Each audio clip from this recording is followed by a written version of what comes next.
మీకు మాకు కొల్లాపూర్ ప్రజలకు కూడా స్పష్టత వచ్చిందని నేను అనుకుంటా ఉన్నాను. మంత్రి కృష్ణారావు గారు ఆ మధ్యన ఆదిలాబాద్ జిల్లాలో ఆడిన పోయినాడు. పోతే అక్కడ వాళ్ళు అడిగినారు కృష్ణారావు గారిని, సార్ మాది రెవెన్యూ డివిజన్ చేయాలా మాది అని చెప్పి ఏదో కోరిక కోరినారు.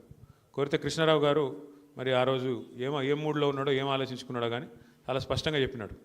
ఏమని, మళ్ళీ మా ప్రభుత్వం వస్తుందో రాదో నాకు తెలియదు, మళ్ళీ నేను గెలుస్తానో లేదో నాకు తెలియదు.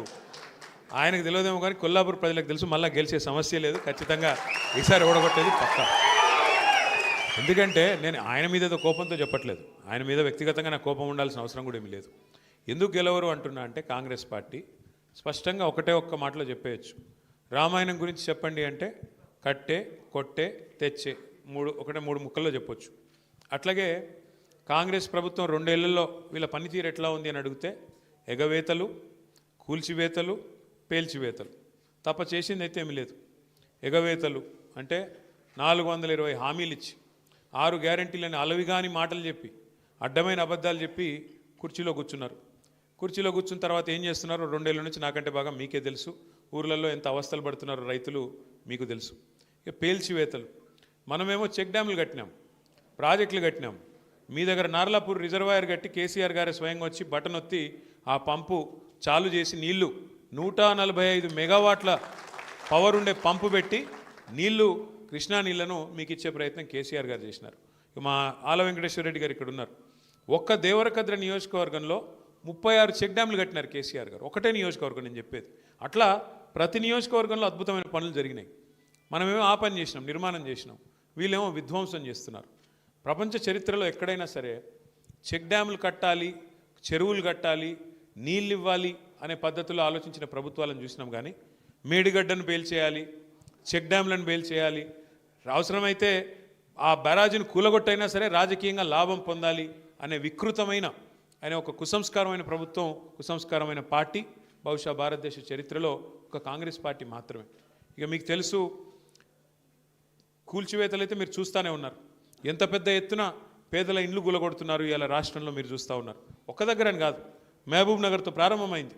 నాకు గుర్తున్నది, అక్కడ పాపం దివ్యాంగులు కొంతమంది కాళ్ళు చేయాలి సక్క లేని వాళ్ళు వాళ్ళ కాలనీ కట్టుకుంటే వీళ్ళ ప్రభుత్వం వచ్చినాక మొట్టమొదటిసారి కూలగొట్టిందే ఆ దివ్యాంగుల కాలనీలో పోయి మొత్తం ఇళ్ళని కూలగొడితే మా సీనన్న పోయి వాళ్ళందరికీ అన్నం పెట్టి పాపం ఎండకు ఎండుతూ వానకు నానుతుంటే పోయి వాళ్లకు ఆశ్రయం ఇచ్చి కాపాడినాడు శ్రీనివాస్ గౌడ్ గారు. ఈ ప్రభుత్వం ఈ 2 ఏళ్లలో సాధించింది మాత్రం శూన్యం. తమ అసమర్థతను కప్పిపుచ్చుకోవడానికి, తమ చేతగాంతనాన్ని కప్పిపుచ్చుకోనికే వీళ్ళు కొత్త పల్లవి అందుకున్నారు. ఏమంటారు ఏమని అడిగితే, ఏమైందయ్యా రేవంత్ రెడ్డి గారు, 6 గ్యారెంటీలు ఎందుకు అమలు చేయట్లేదు, నెలకు 2,500,000 రూపాయలు ఇస్తానంటివి కదా మహిళలకు, ఎందుకు ఇస్తలేవు, 100 రోజుల్లో ఇస్తానంటివి, మరి ఇప్పటికే 25 నెలలు అయిపోయింది, 700-800 రోజులు అయిపోయింది, ఎప్పుడు ఇస్తావు అంటే ఒక్కటే పట్టుకున్నారు ఇంకా డైలాగ్. కేసీఆర్ అప్పులపాలు చేసిపోయినాడు, రాష్ట్రం దివాలా తీసింది, కేసీఆర్ అప్పులపాలు చేసిపోయినాడు. మేము ఇక్కడ ఏదో లంకె బిందెలు ఉంటాయనుకొని వచ్చినాం, లంకె బిందెలు లేవు, మేము ఢిల్లీకి పోతే మమ్మల్ని దొంగలాగా చూస్తున్నారు, చెప్పులు ఎత్తుకుపోతాను అనుకుంటున్నారు నన్ను చూస్తుంటే, కాబట్టి నాకు ఎవరు అపాయింట్మెంట్ ఇస్తలేడు. ఒక మాట మాత్రం మీకు చెప్పాలా, ఎందుకంటే మీ మంత్రి గారు కూడా అదే అబద్ధం చెప్తా ఉన్నాడు. జూపల్లి నేను చూసినామన్నా, ఇదే జూపల్లి ఆనాడు కేసీఆర్ ప్రభుత్వంలో ఉన్నప్పుడు ఏం మాట్లాడినాడో మీ దగ్గర వీడియోలు అన్నీ ఉన్నాయి, లేకపోతే నేను పంపిస్తా, ఉన్నాయా? ఇదే మనిషి ఇవాళ అవకాశం కోసం అవకాశవాదంతో కాంగ్రెస్లో పోయి ఆయనకు టికెట్ ఇవ్వకపోతే, మనం హర్షవర్ధన్ రెడ్డి గారికి టికెట్ ఇస్తే కేవలం అవకాశవాదంతో పోయి ఇవాళ కేసీఆర్ గారిని తిట్టేంత పెద్దోడైపోయినాడు. ఒకనాడు కేసీఆర్ గారిని దేవుడు మా పాలమూరుకని పొగిడిన జూపల్లి ఇవాళ కేవలం స్వార్థం, కేవలం రాజకీయం కోసం అడ్డమైన అబద్ధాలు రేవంత్ రెడ్డి గురించి ఇలా మాట్లాడుతూ ఉన్నాడు. రేవంత్ రెడ్డి దేవుడు, ఇంద్రుడు, చంద్రుడు, ఆయన పదవిని కాపాడుకోనికే. ఎవరికి దేవుడు రేవంత్ రెడ్డి, ఎవరికి ఇంద్రుడు, ఎవరికి చంద్రుడు?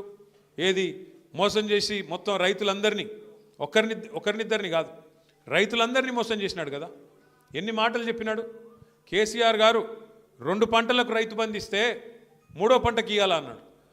3వ పంటకి ఇవ్వవా నువ్వు రైతు బంధు అని మాట్లాడినాడు.